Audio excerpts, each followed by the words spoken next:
सभी दर्शकों को जय माता दी। मैं आचार्य पंडित मंगल पांडे ABNN में आप सभी दर्शकों का हार्दिक स्वागत करता हूं।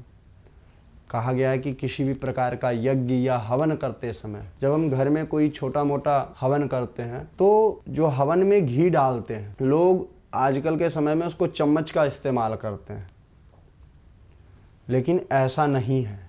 हवन या यज्ञ में घी डालने के लिए एक पात्र बनाया गया है जिसको हम सुरबा कहते हैं। तो सुरबा से आहुति डालने का जो काम है, सुरबा से जो आहुति डालनी चाहिए वो किस प्रकार डालनी चाहिए, वह सुरबा कितना बड़ा होना चाहिए, यह मैं आज आप सभी दर्शकों को बताने जा रहा हूँ। बहुत ही ये छोटी छोटी जानकारियाँ हमारे सभी भक्तजनों के लिए बहुत ही आवश्यक है। कहा गया है कि सुरबा का कितना लंबा होना चाहिए सुरबा, और उसका क्या महत्व है। जब हम किसी भी यज्ञ या हवन के लिए सुरबा का जो होना बहुत ही आवश्यक है। मैं सभी दर्शकों को यह बता दूं कि सुरबा का जो लंबाई है वह 36 अंगुल का होना चाहिए। कम से कम आप 24 अंगुल का भी सुरबा रख सकते हैं। इसका जो मुख है वह 8 अंगुल और कंठ 1 अंगुल का होना चाहिए। यह दोनों आप चाहें तो सोने का या रजत का या पीपल या आम पलाश की लकड़ी का बनाया जा सकता है। अगर आप सोने का सुरबा नहीं ला सकते हैं तो चांदी का नहीं है तो पीपल या आम पलाश का बना सकते हैं।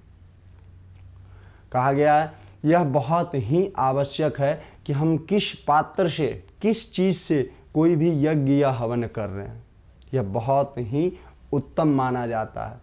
हवन, हम जब कोई भी हवन या यज्ञ करते हैं तो अपने गृह के समस्त नकारात्मक शक्तियों को, जो हमारे घर में या व्यापार में या हमारे जीवन में किसी भी प्रकार की जो भी नकारात्मक शक्ति अपना प्रभाव बना रही है, तो उससे शीघ्र अतिशीघ्र छुटकारा पाने के लिए या उसे शीघ्र अतिशीघ्र कम करने के लिए किसी भी यज्ञ को करते हैं। तो यज्ञ करते समय, अनुष्ठान करते समय, हवन करते समय आप इन चीज़ों का खास ख्याल अवश्य रखें कि आप किस प्रकार का कर्म और कैसे कर रहे हैं। यह बहुत ही आवश्यक है, नहीं तो उसका दुष्परिणाम भी हम सभी भक्तजनों को झेलना पड़ता है। तो इसीलिए आज मैं सभी दर्शकों को यह बताया कि सुरबा कितना लंबा और किस प्रकार का होना चाहिए, और सुरबा से दी गई आहुति सीधा भगवान यज्ञ नारायण को प्राप्त होता है, सीधा परमात्मा को प्राप्त होता है। तो इस प्रकार से यज्ञ या हवन या होम करने से आपके गृह में, व्यापार में या जीवन में सुख शांति समृद्धि की प्राप्ति होती है, और आप जिस उद्देश्य से यज्ञ या हवन करते हैं वह उद्देश्य आपका शीघ्र अतिशीघ्र परिपूर्ण होता है। इस प्रकार की और भी बहुत सारी जानकारियों के लिए आप जुड़े रहें ABNN के साथ। धन्यवाद।